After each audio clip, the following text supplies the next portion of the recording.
Welcome to the Lakers Nightcap. Yes, it's post game to Nightcap right now, and I do have my drink on ice. Well, actually, it's not in yet. I'm going to stick with my vodka. Maybe vodka is going to be the winning drink because I seem to drink that when we win. So I'm going to go ahead and pour some vodka on the rocks. And for those of you who are going to join, let me know what you're actually drinking so I can make an announcement to it. If you're a vodka person, if you're a gin person, whatever it is that you do, I don't care. I'm just here to enjoy my Thursday night. And in 58 minutes, I am going to be the age of 46. Salute.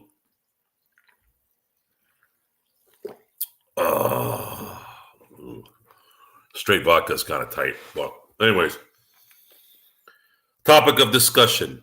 The LA Lakers versus the Washington Wizards. What have we done to ourselves, Laker Nation?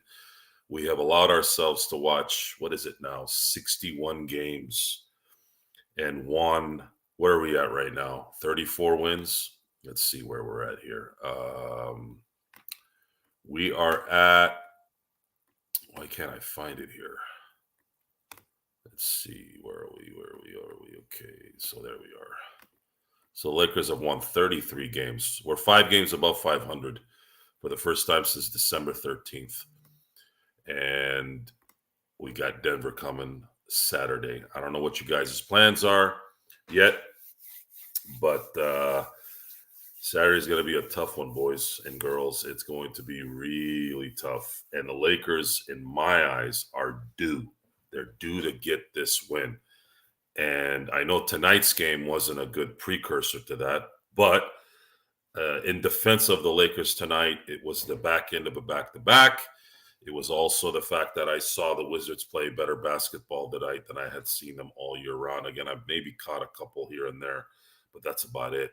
So it's just one of those nights, and it only hurts, it only worries us because of the position that the Lakers are in right now. Otherwise, it probably wouldn't have mattered as much. These kind of games, these kind of lulls happen in an 82-game season, except the Lakers can't afford to lose these kind of games. So that's probably where the stress is, or the stress was, I should say. What's up, Daniel? Welcome. If you had sent that message back at 10:15, so I don't know if you're still on here, Daniel. Whoever's on, go ahead and I know you guys are coming from post game. Gerald will probably be here any minute as well. I'm having a vodka straight because it tends to go down easier, and I don't tend to get too jacked up.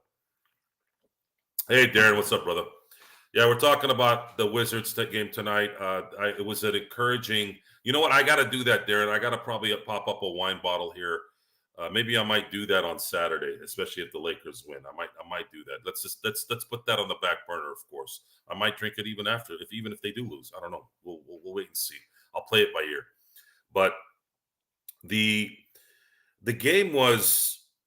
I was pretty content on where AD was, and I've been pretty content on where AD has been all year. I thought AD probably didn't get enough credit for the win tonight as well. I mean, he did drop 40 points and was pretty efficient too. 41 minutes, hit 14 of 22, and made all but one of his 13 free throw attempts. Also got 15 rebounds, 3 blocks. I mean, this is standard. It's standard. It's like that 3 block thing is always there, even though I think he should have 5 or 6. But the AD has been playing his butt off. I'm very, very happy that he has been able to find his way here and stay healthy as well. They got 21 games left. If we had to pick a realistic number at this point, based off of what's happened in the last week, I'd say if they can finish 15-6 to finish the season, I think that might be a good win. That would mean they're sitting at, what is that, 48? It would be 48 and 35, 34. Yeah. 38 and 30. Yeah, 38, 48 and 34. And I'm going to see if they can get that 7th seed, because the 7th seed, for those of you who don't know, the 7th seed guarantees at least an 8th seed if they don't win that game. If they win that game, they solidify the 7th seed. The 7th seed is going to be very interesting, though. looking at the standings, I know this is going to be probably different by the end of the year, but as of right now, the Oklahoma City Thunder are in second. The Denver Nuggets are creeping up, though. They are now climbing. Don't be surprised if the Denver Nuggets end up getting the 1 seed. So the Lakers, if they were to get, let's say, a 7 seed, they very well could play anyone between Oklahoma City, Denver, or Minnesota, looking at the current standings. The Clippers are 4 games back. 4 games is going to be tough to make up, especially if Oklahoma City, Minnesota, and Denver consistently win. But we're going to have to wait and see how that plays out. If the Lakers end up playing Oklahoma City, I think that might be a good advantage, even though I think the LA Clippers actually might be an easier series because, number one, they'd be at home, and I believe the Clippers are going to clip like they normally do. Reeves and Rui had a listless first half. Yeah, I mean, that's what happens when you have the other guys not play 48 minutes. That's normal. But they, they do what they do. They do what they're supposed to do. So I'm not going to harp on those guys. I've been very impressed with how they played, and if they're not dropping 25 points a game, you can't fault them for that. That's not their game. 5 years ago, LeBron doesn't get his stuff blocked like tonight. How could Golden State give up on that center? I don't know, Darren. And you talk about LeBron 5 years ago. What you saw on that run back block was LeBron 5 years ago. Every now and then he can channel that. And then the made 3, which was actually a bigger surprise, was what probably won them this game. If he doesn't get both of those and tie the game and turn it into a 5-point swing, Lakers would have lost tonight. I would have been sure of it. So LeBron had a lot to do with the last couple nights. You can't fault LeBron the last 2 nights. The last 2 nights, LeBron came in clutch. The last 2 nights, LeBron played like Kobe Bryant. That end game stuff. And that was some of the stuff earlier in the year that we were not getting. He wasn't making the right calls. He wasn't making the shots when you really needed to. Either he was passing out or just not making good decisions on certain last second plays. But in this last 2 games, he's been clutch. You cannot deny that.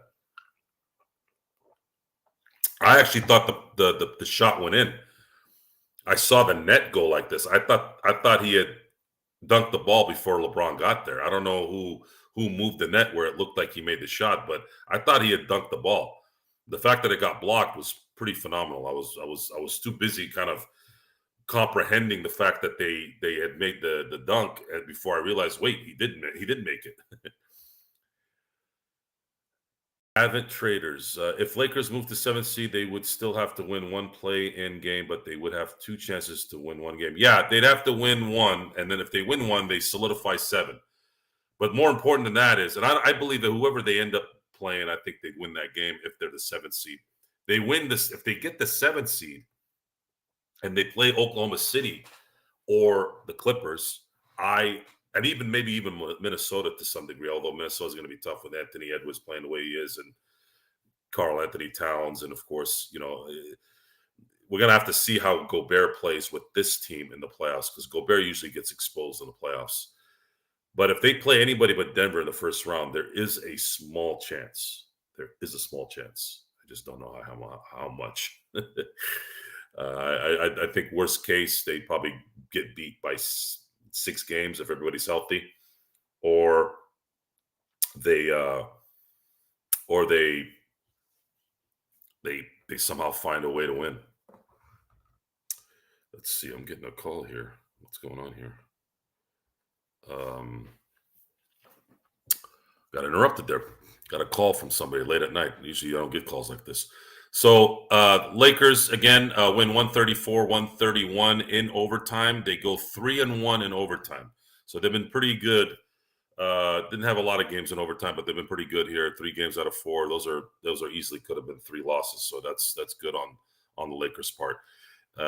The Denver game, I don't know if I want to get into that right now with any kind of information, but there is an interesting thing happening in Denver. I think Denver is starting to feel the end of the season, and they're starting to play really, really, really well. I think they've won 5 in a row. If I'm correct, yes, they've won 5 in a row, and there's a likelihood that they're going to continue to play like this until they get the 1 seed.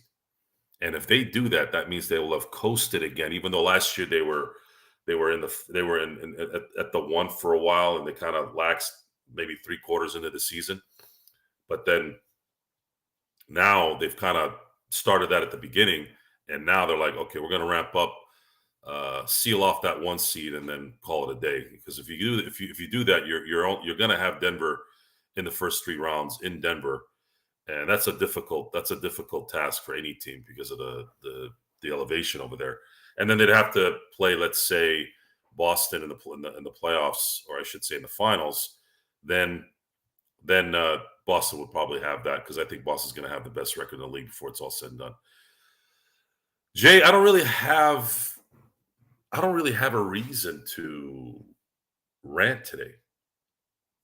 I don't believe I have a reason to rant today. It might have sounded logical considering how the Lakers played, but it's not a surprise that they played the way they played. And of course, the surprise really was how well Washington played. They were hitting shots even with people in front of them. I couldn't blame the Lakers defense on some of those shots. Kuzma, you had D'Lo on that last sequence where Kuzma hit that 3 in front of the Lakers bench.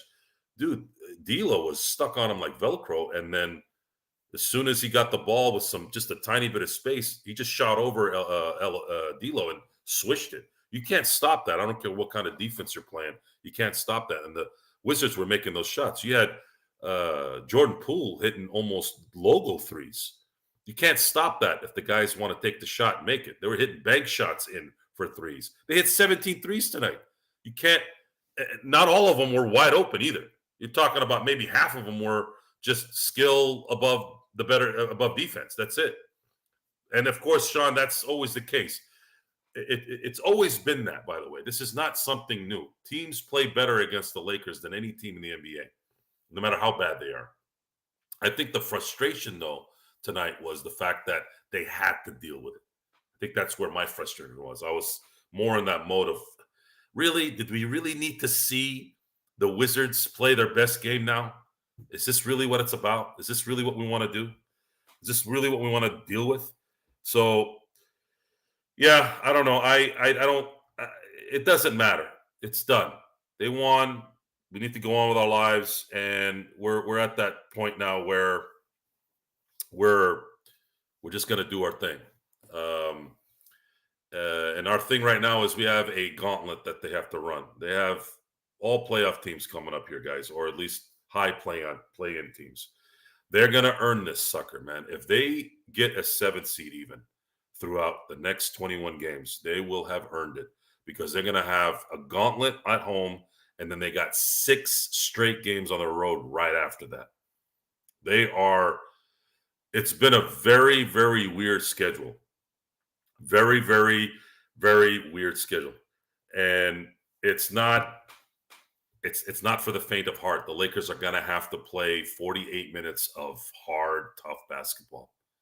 How Darvin Ham gets minutes distributed, I wish him luck.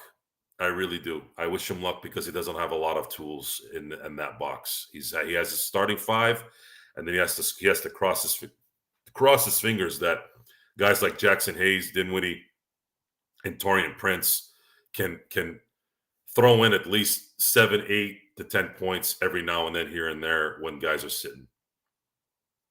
Joe is being consistent, all about results. Yeah, Sean, I mean, the rants, the show is about any show, any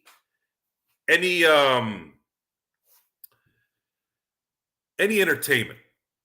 If you're performing, if you're commentating, if you're doing, a lot of it has to come from feel. Yes, there's a script. Yes, there's prep. I got all my prep windows open on my computer, where I have the scores, and I have the standings, and I have the results of the box scores, and I'll have information that might have come up before, during, or after, and I can kind of go with on the current happenings. But in the end, it's always going to come down to feel. Like the rants come from a feel. Preparing for a rant isn't necessarily what I do. The rant has to kind of develop with sometimes the right questions. It could come from you guys in the chat, could come from Gerald, could come from Sean, could come from Nick, could come from Henry. Doesn't matter who it is. There might be a question that gets sparked to where the rant then ignites. And that's usually how I like it, because that's probably why you like it, because it's authentic. I'm not just going to come on here and Stephen A. Smith it or Rob Parker it or any of those guys. Those guys are clowns in a lot of ways. Now, Stephen A., I don't want to say he's a clown. He's who he is. He's made a great living doing what he does. I don't consider him a clown, even a lot of people don't like him. But there are other guys that I don't like. Nick Wright, Rob Parker. Those guys are bona fide scrub clowns, like the clown and Uncle Buck, that kind of clown. And I don't want to be those guys. If I'm going to rant, it's got to come from somewhere legit. If it sounds fake, if it sounds staged, I think it won't be liked. I'll be honest.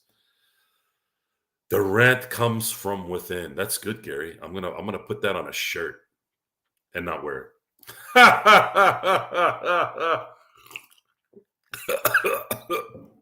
Oh man, that went down the wrong pipe. Excuse me. Dante, what's up, bud? Rants organically, guys. Joe can talk live, and some might think it's a rant. That's funny. Boy, that's a good one. That's a good one. I do hear myself sometimes ranting coherently. I've done that before, especially in normal discussions, especially when it comes to sports, because most of the people I run into, they don't know jack squat about sports, even though they watch it. I'm like, do you pay attention to what's going on? Like, or are you just watching the scoreboard or the box scores? Dante can't spill it up, has to be consumed. Keep up with Joe.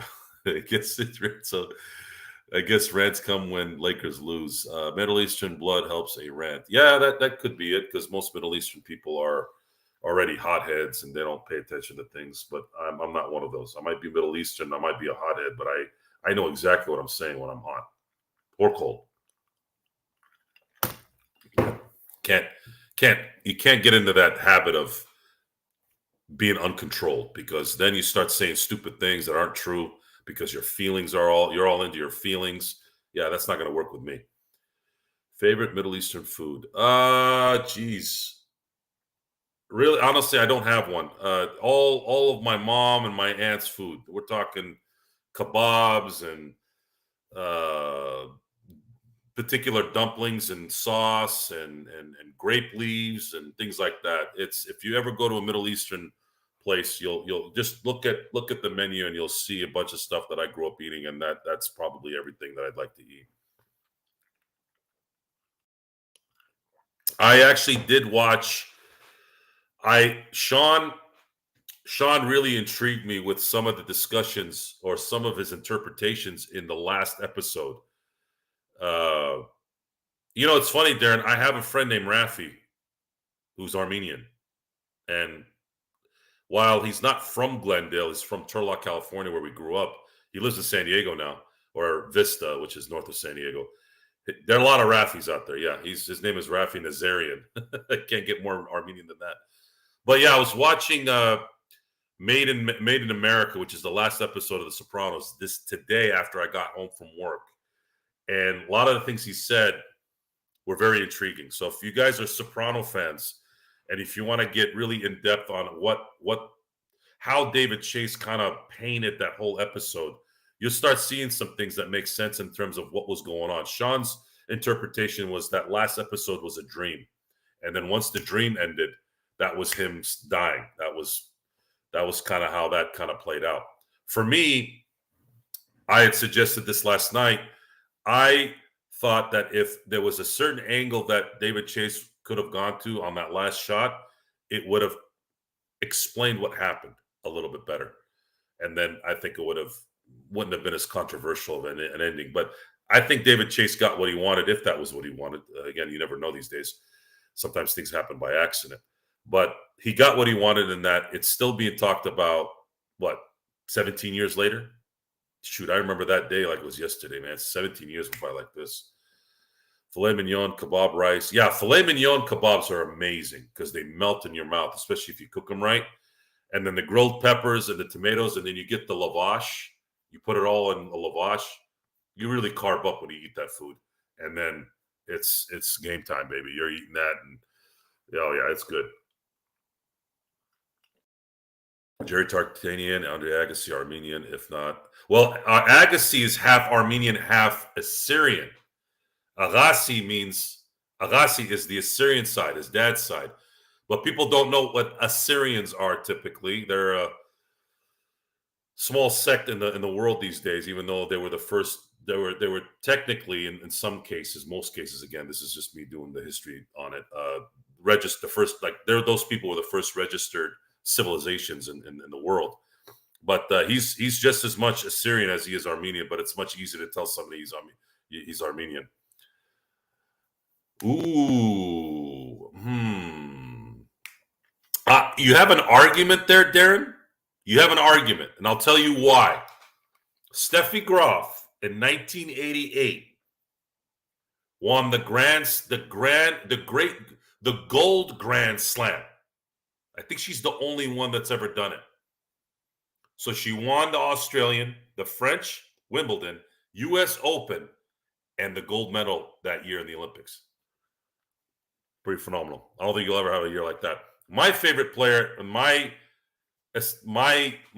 GOAT is Martina Navratilova. I think she was the greatest tennis player of all time. Although Serena Williams probably is number one technically, but for me, I think Martina was the best. I thought she was just a hair better than Steffi in her prime. Yes, best forehand ever and won the Grand Slam. Joey, did you like Seinfeld or Friends or both? Xbox. I didn't like. I understood the intrigue and the funny parts of Seinfeld. The problem with Seinfeld and the other show that Larry David did, which is Curb Your Enthusiasm, is I can't stand their voices. It really bothers me. It's like chalkboard stuff when they talk. So it's very difficult for me to really watch Jerry's talk a lot. His nasal talk really irritates me. So I never really sat and watched Seinfeld like I did Married with Children. Married with Children was my favorite sitcom growing up, hands down. It used to be Three's Company growing up when I was a kid, but then when I started watching Married with Children, like in the early '90s, that was it. Al Bundy's my hero. Like, he was the best. Everyone on that show was amazing. Friends, you know what's weird about Friends? Friends is the Seth Rogen of sitcoms.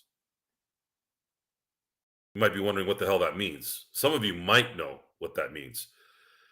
Seth Rogen to me is not funny, but he's around a lot of funny stuff. I don't know if that makes sense. So Friends, there were a couple episodes that were funny to me. The one where Ross was in leather pants, the one where Ross got his teeth whitened, things like that. Like, there were certain episodes that I thought were funny. But overall, the show was kind of, I don't know, it was laugh track. It was a laugh track show. If someone would say something, the Chandler would do is, hey, and everybody would laugh, even though sometimes it wasn't funny. So yeah, hot and cold. I don't really have a feeling on Friends in terms of, yeah, man, that was my show. No, a little too. I don't really identify with that world. Everything was always about they couldn't get a date or whatever. Matter of fact, I'd say honestly, and a lot of you are going to be surprised at this. One of my top sitcoms was actually Will and Grace. I thought Will and Grace was funny in every way. Like, everyone was funny in that show, and the writing was phenomenal. The other show that you guys are going to be surprised of wasn't a sitcom, but Sex and the City was one of my favorite shows. Sex and the City, in my opinion, had some of the greatest writing you could have in a drama-like show like that. I just thought that was great. And the reason why I identified with that show so much is it was for women who were actually like tight. And me growing up, I could identify with friends like that being tight. They just happen to be women. So it was an endearing thing to watch. No matter what was going on, they'd get mad at each other and they do this, they do that. And I'm not to sound old here, guys, but normally the women and that I grew up with and then around my life and even now, you don't see that in real life. You don't see women like guys in terms of friendship, which makes sense even in real life. Like the lady that played Sarah Jessica Parker and the lady that played Samantha Jones. They haven't been able to work together on their newest show because they don't get along, and that's so typical of the real life of the women relationship. But in the show, they're still they're still tight. They're tight. They're boys, but they're women. So that's kind of that's kind of how I looked at that. The nudie bar. Hold on. Let me get. Thanks for the super chat there, Intel. Let me get you up here. What was going on here? Hold on. The nudie bar where you can lift a mug and stare at some jugs. The nudie bar. Wow. Salute to that, Intel. You know my game, man. What was the best one? Was it's something where the beer gives you gas at the nudie bar. I forgot the first part of that. I'm embarrassed now. Let's see here. Where are we? Taxi, Barney. Those are old shows, Darren. I was too young to remember those shows. Booze and Buddies was just before my time.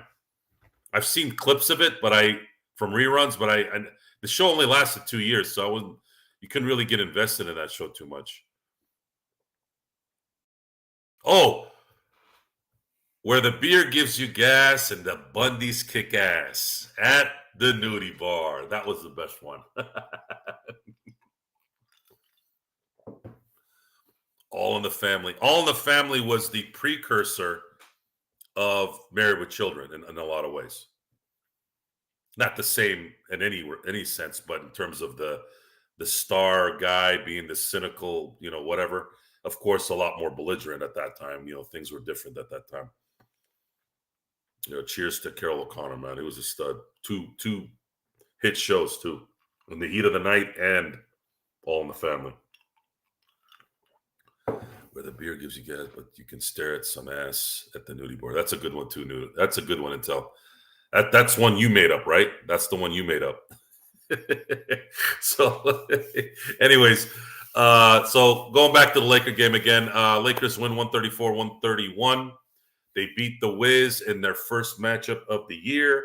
At the end of this juggernaut homestand, then all road stand, they will play that last sixth game when they're on that 6-game road trip.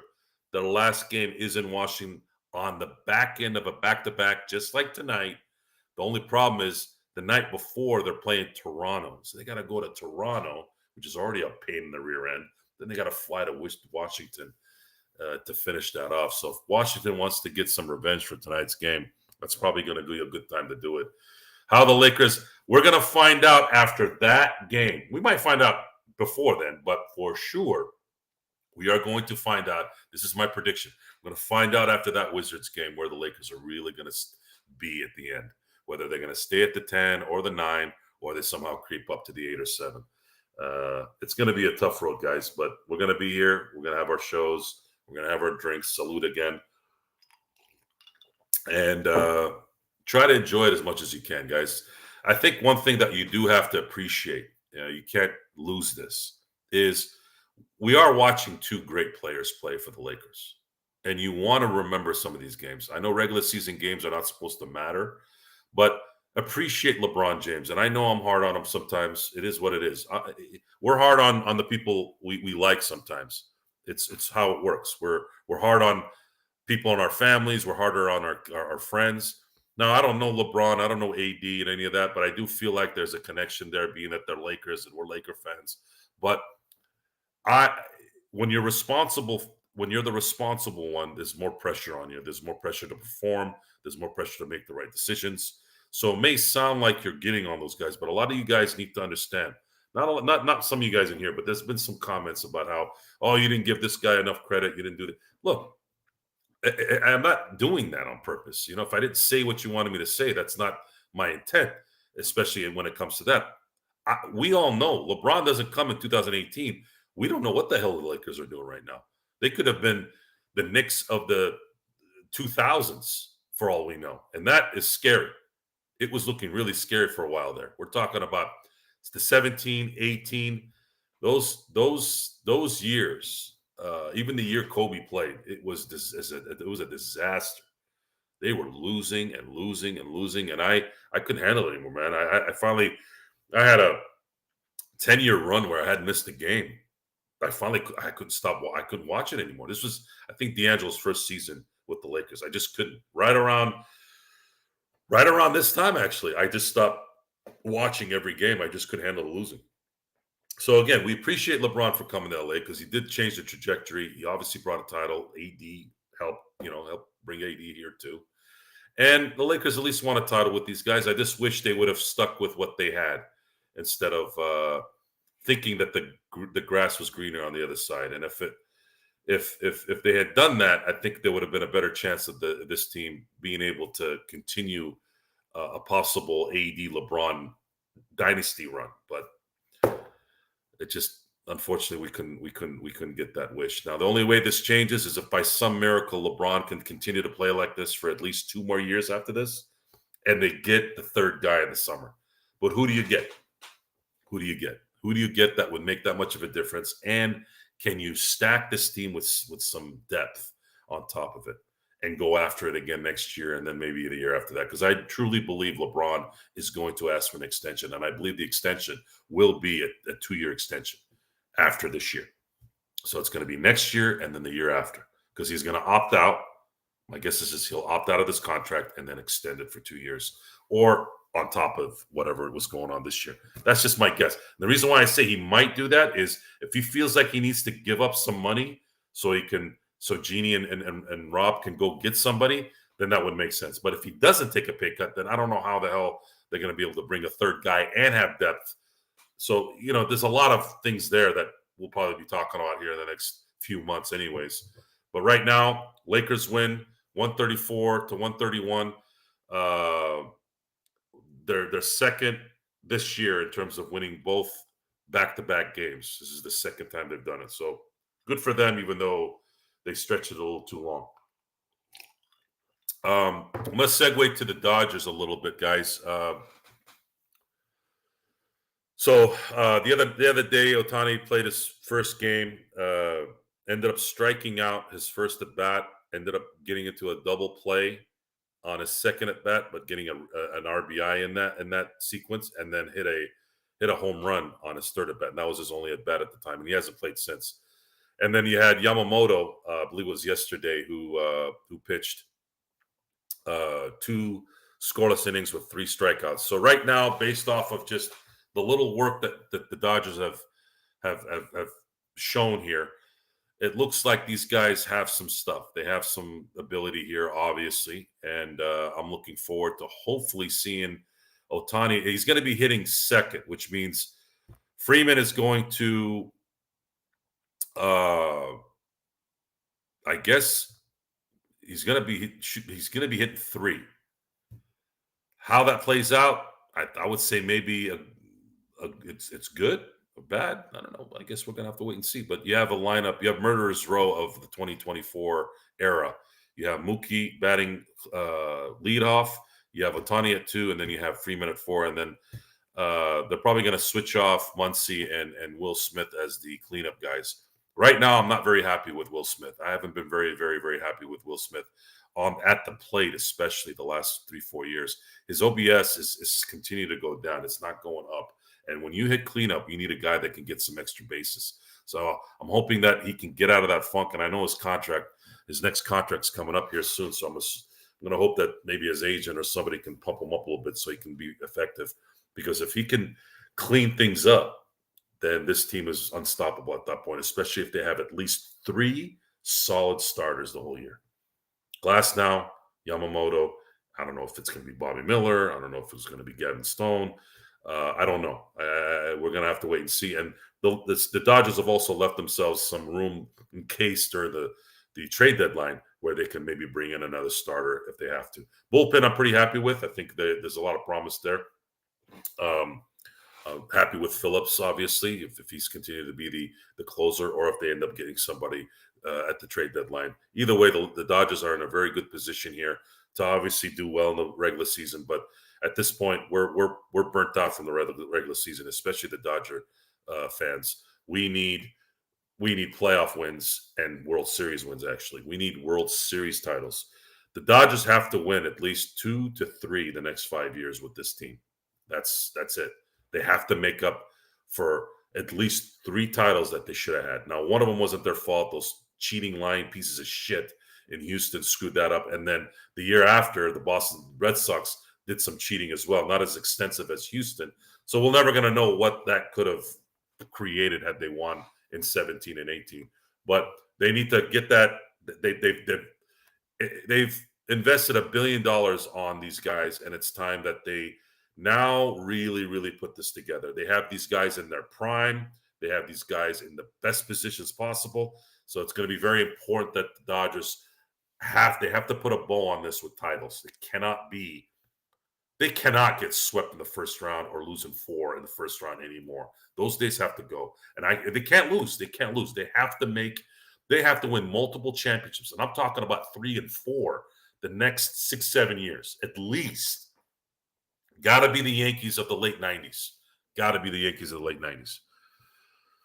Catchers struggle at the plate, especially late in the season when they're tired and beat up. Yeah, Sean, you're right. I understand that. But there's a way to play around that, especially now that the NL has the DH.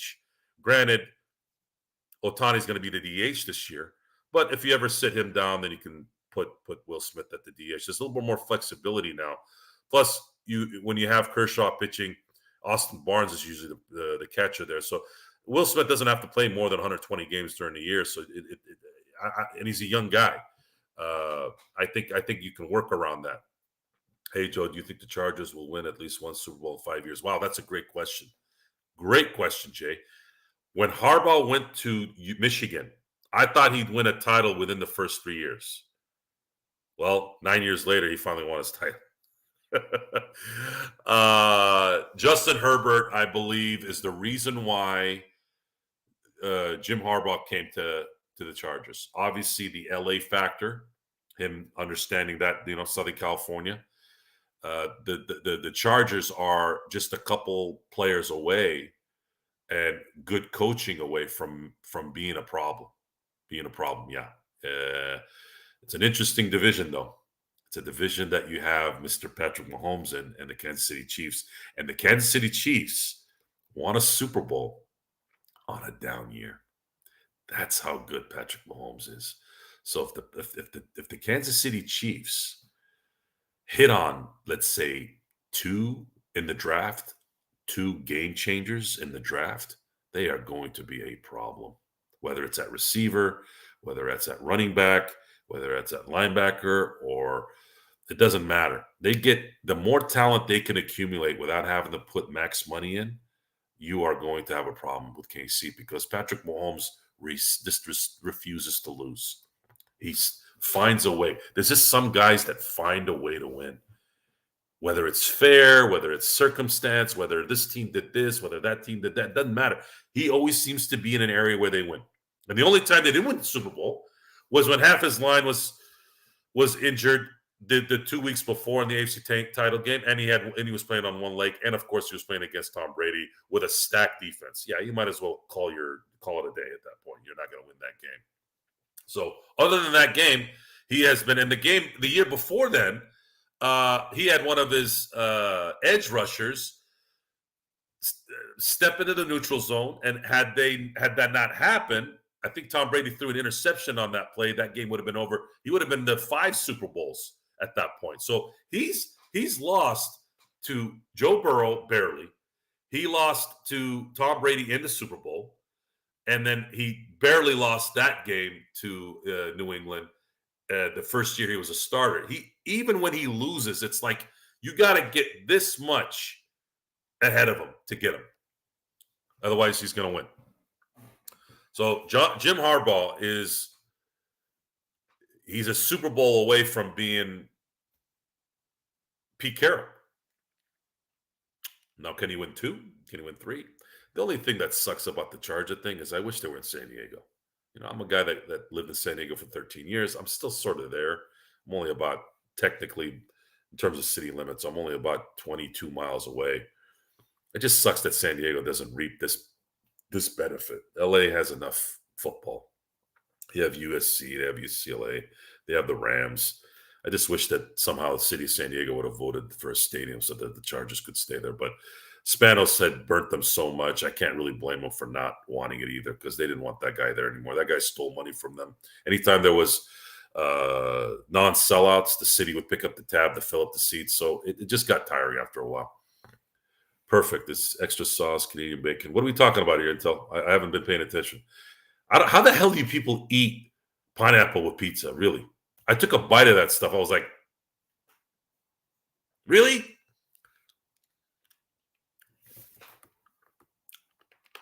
They haven't called, well, Qualcomm's gone now, but they hadn't called Jack Murphy Stadium since, I think, the early 90s. Qualcomm bought the naming rights to that. What else did I miss? Urban Meyer owned Jim Harbaugh and the Skunk Weasels. You really think that's what a Wolverine is, Sean? Are you an Ohio State fan? Or you just don't like Jim Harbaugh? No, the best pizza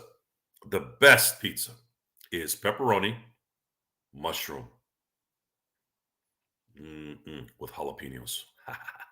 Fresh jalapenos. Not the cooked ones. Not the ones that are baked in with the pizza.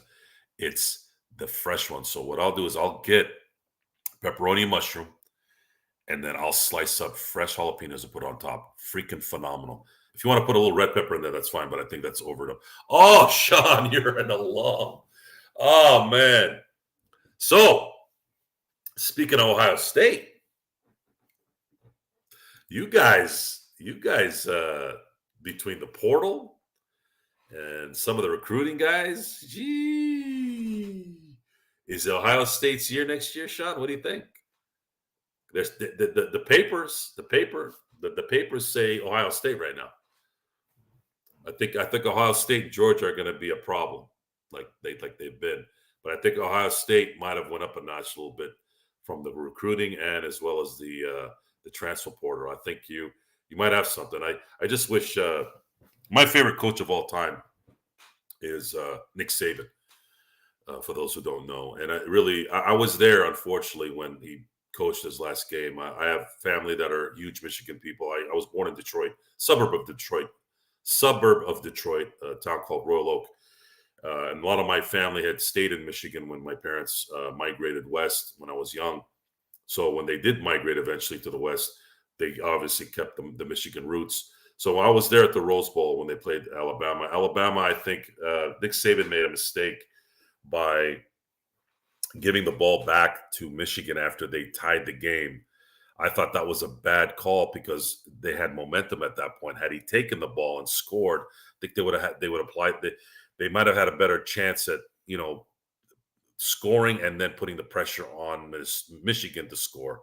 I thought that would have been a better call, but I was there, kind of bittersweet to some extent. But family comes first, so I was very happy for my family. I was there in support. I was wearing a number 2 Michigan jersey with the hat.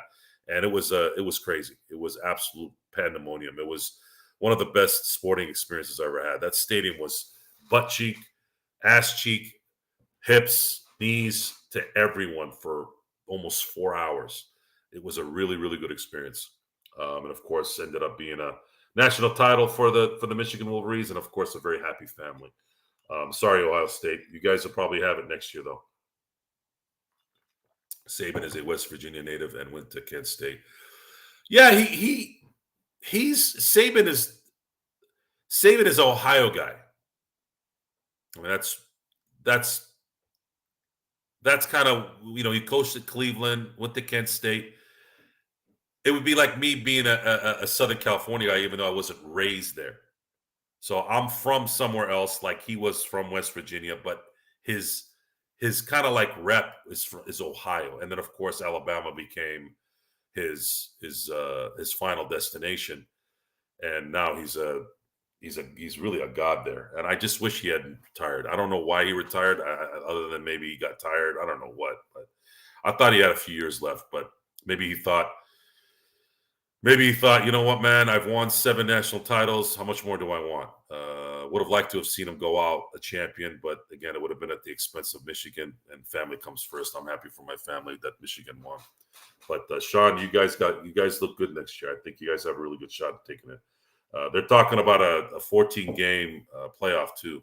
I don't know what the hell they're going to do with the regular season, but I hope they don't make these kids play 16 and 17 games during a season. My hope is that they somehow figure out a way to cap these regular season games to 10 and 11, and then that's it. I don't want to see 18 freaking college football games. I think that's a little too much, especially for the kids.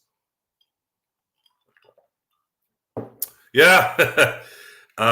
They coached at Cleveland with the Browns. Obviously, you had Belichick was the head coach at that time, and the problem was they had Art Modell as an owner. Art Modell was way in over his head at that time, and he ended up selling the team smartly because he didn't know how to run a football team in that new age time, which is the 90s and 2000s.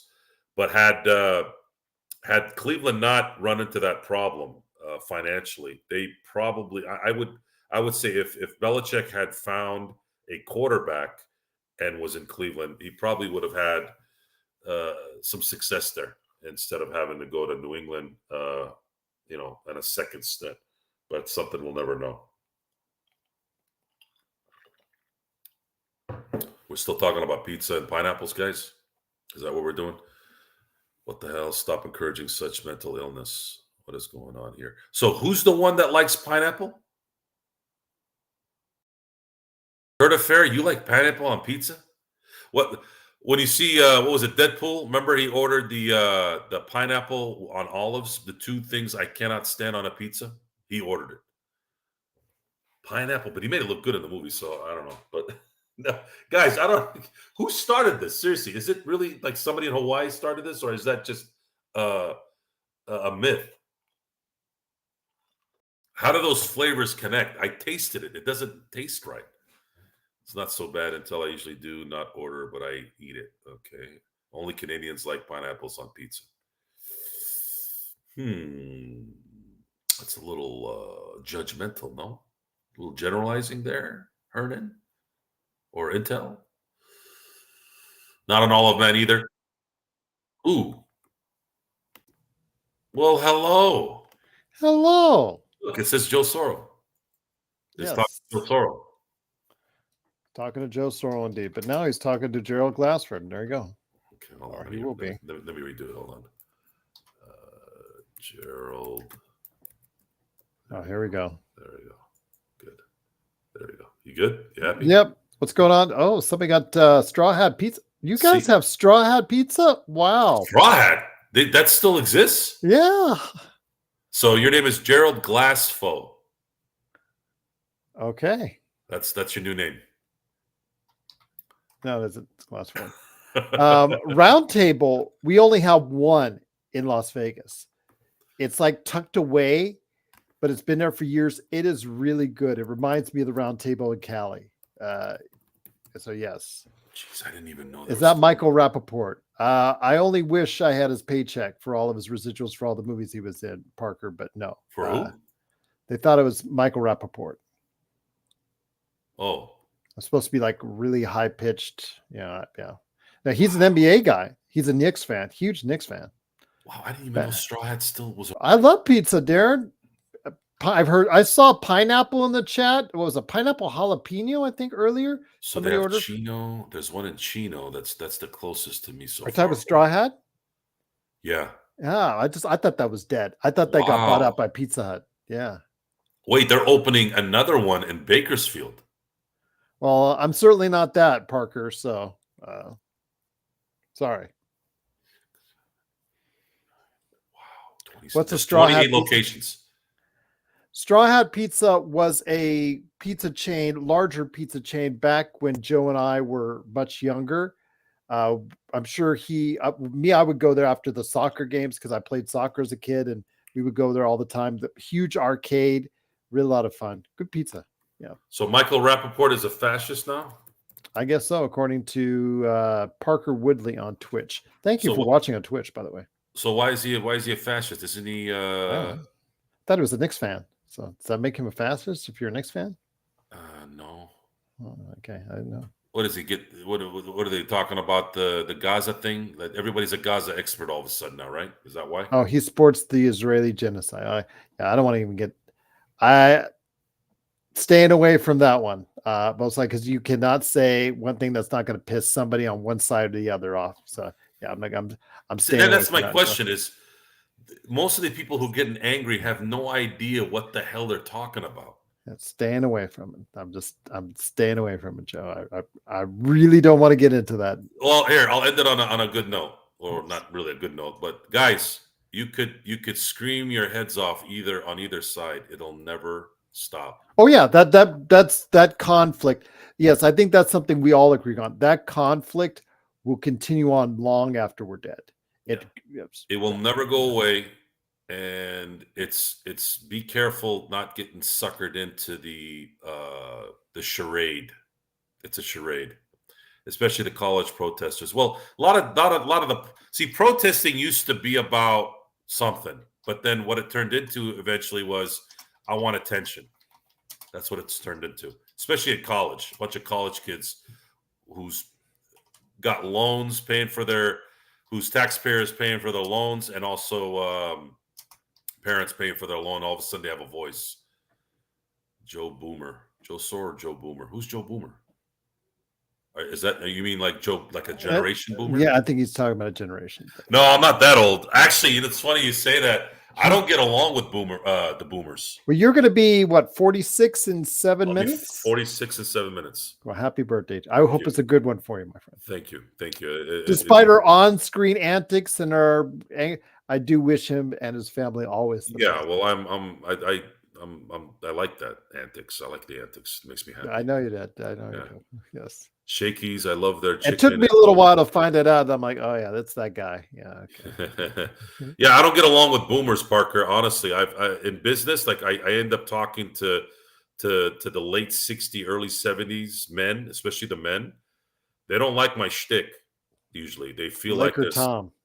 Laker Tom. Oh, I don't know. I've never not gotten It's along late with him. 70s though. 79, I think. Is he considered a boomer?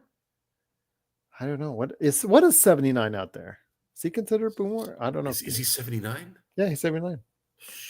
That's why I don't want to get him mad, Joe. You guys kid me off air. Like, why don't you? I don't want to get him mad anymore. We used to have some really big arguments on the show, and then I'm like I felt bad after I go off the air. I'm like, my God. So he was born in 45. I could kill him by yelling and telling him. For like calm people, you guys sure you guys are aggressive, man. I'm an aggressive guy, but mine's I'm trying to stay. I want Laker Tom. If I disagree with him, I'm just gonna say, you know what, you're disagreeing. He calls me stupid, and all that stuff. That's fine, whatever. So, didn't it start? It started. Yeah, he might be a boomer actually, because it started right after the war ended, right? I think I'm drinking Tito's, Jeremy. Tito's again. It's much easier on the body. Jeremy's a big fan. I noticed that in the past few days. He was missing your yeah, I'm trying to stay away from the sugary stuff and the saccharin. So I'd rather just drink the clear stuff straight up. I might have wine on Saturday. I might have wine. I'll see how it plays out. Still trying to figure out when to hear, because I'm going to be in your state here in a little over a week, so I'm figuring out where in the trip I can go ahead and meet Joe Soro. Really? Yes. I'll come to you this time, even if it's in LA or something. Well, I'm going back and forth. LA, going to Carlsbad, doing stuff like that. So, Carlsbad for sure. I'll be able to meet you if you're in Carlsbad. So. But you'll be passing by me anyway, so just stop somewhere. I'm going to make effort. Yes, I will make effort. If you happen to stop, if you happen to take the 215 on the way, what I'll do is I'll try to set up if you want to have a lunch. Who you coming with? Well, I don't know if I'm coming with my family or not. If they're doing something else, I know that they got some plans, like I think a music couple concert, some other things. So I may come by myself. I'm not sure, but I'll let you know. Cheers, Jeremy, with your Shiraz. I'll have to take that one day. I felt bad when I dissed Henry Hill because when I was at the Burbank hotel in December. So yeah, because he was. Well, sometimes things don't cross. I've been in Vegas. I didn't even know he a couple lived in times. Burbank. Yeah. So you've got 7 years on me. To Darren. Darren's 60. Oh. Darren was born 62. I was born 69. So yeah. So before you got on, we discussed obviously the Lakers game tonight. We discussed Dodgers. We were even discussing some other things like football and the Chargers and things. Yeah, that football thing went around. I don't know if you ever checked back the pregame, but yeah, that chat. I think cool bro. I know you say what you say about cool bro, but he started with the quarterbacks, and that just went wild. That took off, and then they went into that Rob Parker stuff on Tom Brady, and you said how you felt about Rob Parker, and I agree with you on that. Yeah, it's just it got crazy, and I'm just like doing the pregame, and all of a sudden I see everything lighting up because all these people have different opinions on the quarterbacks, as far as all-time greats and whatnot, the Mannings, Joe, Tom Brady. It was kind of funny, but I'm like, I'm just trying to do the pregame here. Whoa, watch out. They talk about go. And of course, Cool Bro comes in, bless his heart, with Matthew Stafford as the GOAT. I'm just like, my God.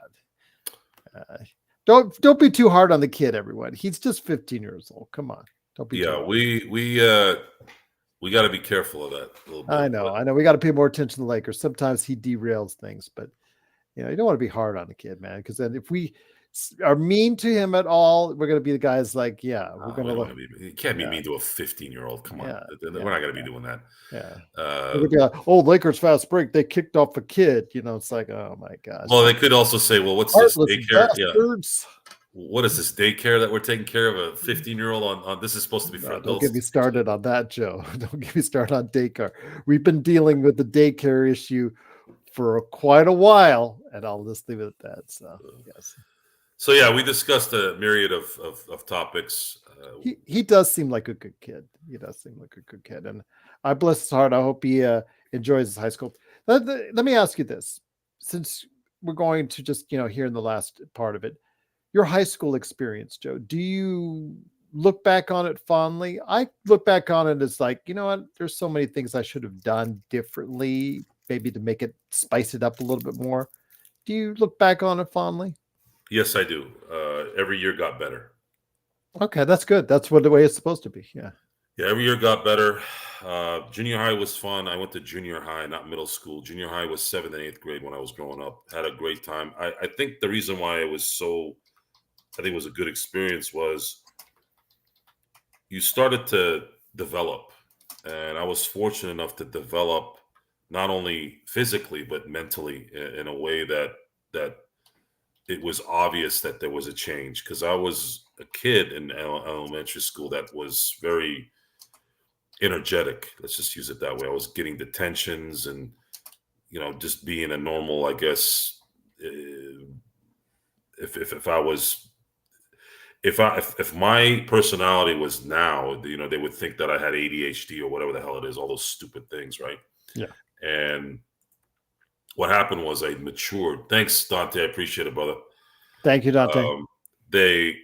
When I got into 7th grade, I think the one setting class to now 5 and 6 and 7 different classes, I think it changed my way of absorbing information. So you went to science class here, you went to math class here, you went to English class here.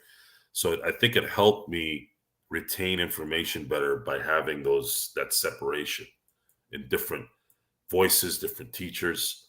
And I started getting A's like crazy. And after 7th grade, I hit my growth spurt in that summer. And then all of a sudden you have this maturity that's coming together. Knowledge is skyrocketing. I'm learning, and there's results from it with the grades. And then my physical appearance went from child to man. There was a moment there where my parents thought I wasn't going to stop growing. I grew 6 inches the summer of my 7th grade after the completion of my 7th grade year. So I went from 5'3" to 5'9" going to my 8th grade year. And I started working out on top of that. So I started to fill out on top of it. Then high school comes 9, 10, 11, 12. and every year I'd get bigger, and I'd grow about an inch every year or so, and then the rest is history. And how the social part works. See, I had a crew already. I wasn't necessarily part of a particular group. You know how there's always a group in high school. Yeah. You have the popular It's kids. always clicks. Always You clicks. have the stoners. You have the Mexicans. You have, because we had a huge Mexican population where we were at. You had the Mexicans. You had the preppies. You had the stoners. That's kind of how all that kind of spread out. Yeah. And then my crew, we've been together since we were in fourth grade. But what happened was playing football and being around certain people in classes. As we started getting older, because all the girls that wanted to be a part of the in crowd, they were dating guys that were either juniors or seniors when they were freshmen. And I didn't date. I didn't date at all in high school. My focus was always. Thank you, Sovereign. I appreciate it. Thank you, Bloodhound. Thank you so much, guys. I appreciate everybody for wishes. great. Yeah, thank you for all the birthday wishes. Thank you so much. I really appreciate it. It's been a great year, and it's going to be even better year this year. Thank you. We will answer that question, Jeremy, before we leave. I promise you. By the way. And then as I got older, they started to come back, and now, even though it wasn't part of the clique, it was this beautiful kind of separation, but there was still a relationship with certain people. Like I was friends with everybody, but the girls started to come back to the pack and start going, yeah, I'd like, I can see some things here. Now I didn't get serious with anybody, but there was that attraction the later we got. So it became even better, because now you're this 17, 18-year-old kid who's starting to develop. And then on top of that, you have these pretty girls that are starting to give you a little attention. Now that starts to go up more and more. So it was good. And then, of course, the number one thing was the football team. My senior year was really good. I wish it had ended better, but it was a phenomenal year. Senior year was amazing. Football year was amazing. The curriculum was amazing. I got on December 8th, I got the letter that I was accepted at San Diego State. After that, I almost didn't care about school at that point. Just graduated, and then after graduation, I think it was about 6 or 7 weeks, I was in San Diego immediately. Oh, nice. Yeah. So yeah, it was a great time. Nice. Good reflections for a guy that's now 46 years old, and may you have a great birthday indeed and a great year ahead, my friend. Wishing you all the best from all of us here at the Lakers Fast Break and the entire chat room. But before we edit out, I promised Jeremy we would talk about Max Christie. I don't know, Jeremy. I don't think our thoughts really have changed. I said somewhere down the road, Christie will be a regular rotation player and give you consistent play. That time is not now.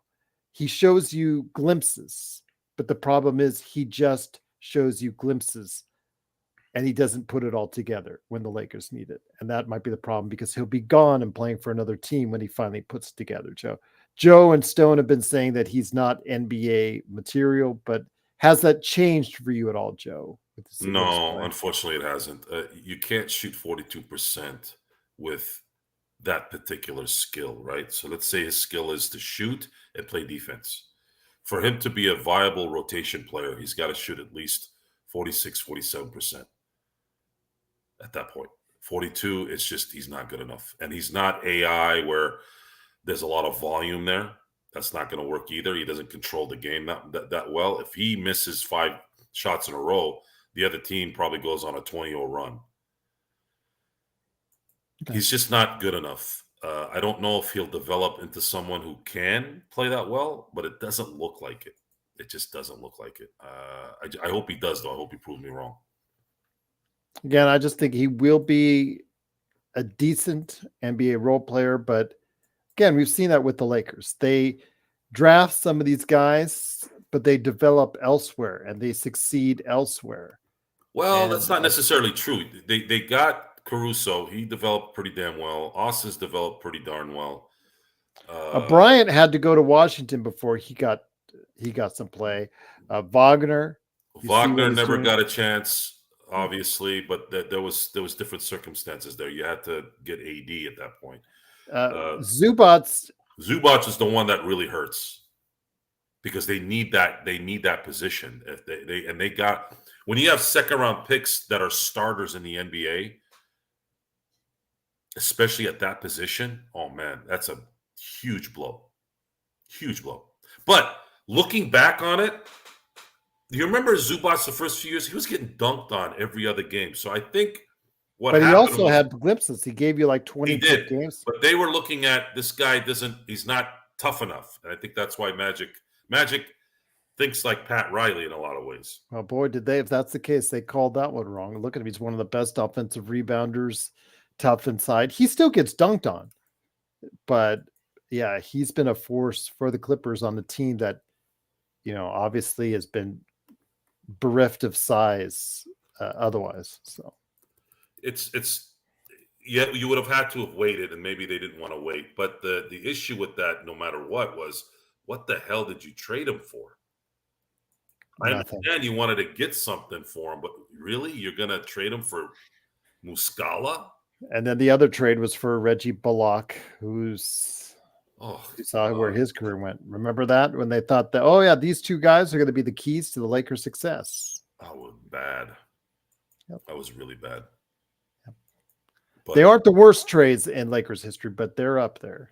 They're small ones. The worst Laker trade is Westbrook, and that's really the reason why it's the worst one, because it derailed something that we're never going to know if it would have gone somewhere.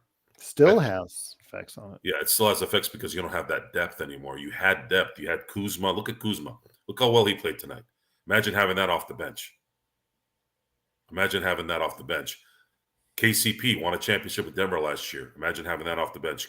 Caruso, first team All-NBA last year. Imagine having that off the bench or as a starter. You didn't invest a lot of money in Caruso. You picked him up from free agency, and then he's getting paid $9 million a year. Then you found Austin Reeves in free agency, and he's making $14 million a year. That's how you build depth. That's how you become next level type acquisition in terms of talent. But you're only as good as that acquisition if you keep it. If you don't keep it, it makes it almost worse. Like, how do you not keep these guys? How do you not keep those guys? Second round pick, Zubac, you trade him for nothing. It's tragic. It's tragic at that point that you could have had all these guys still here, but you don't know what you're doing. But I didn't want to end it on a bad note. Again, the Lakers win tonight, 134-131. I want to thank everyone for being here tonight, especially considering the game went into OT, and we had to cut, at least I had to cut myself short of the post game. We will be back here on Saturday night. I'm probably going to bring a bottle of wine. Hopefully it's after a win. If not, I'll continue my Tito's straight rocks drink because it's a little easier on the body, especially this late in the night. I don't want to drink any kind of sugary mixers or anything like that. I don't think it's healthy, even though this is not really that healthy. But a few sips every now and then is okay. If you have any questions, any concerns, any comments, please don't hesitate to email us at LakersFastBreak@yahoo.com. If you want to contact me directly, you can either contact me through Instagram on my SinBlades_turf page, or you can get me on Twitter at Joe Soro LFB. You can also hit up Gerald as well at LakersFastBreak@yahoo.com. Usually he'll answer those emails and forward them to me. Or put it in the comments on YouTube. If there's put it in the comments specific. on YouTube. Yeah. I'll usually scope into that as well, guys. If you want to get something direct, I am on social media all the time. I do have an alias on Facebook. So if you guys really want to connect, you guys can connect with me on there as well. Again, it's SinBlades at _turf. I'm an instant message guy. I have been since AOL was around doing its messenger. I was the king. You got mail. Yeah. And we can thanks, Sean, again. Appreciate it. So yeah, if you really want to talk, you want to have some questions direct, you guys can always contact me through there. I'm very available. I'm usually on my phone all the time because that's how I conduct my business. But until then, Have a great evening. Thank you for the birthday wishes. Gerald, have a great night. And until next time, we'll see you next time.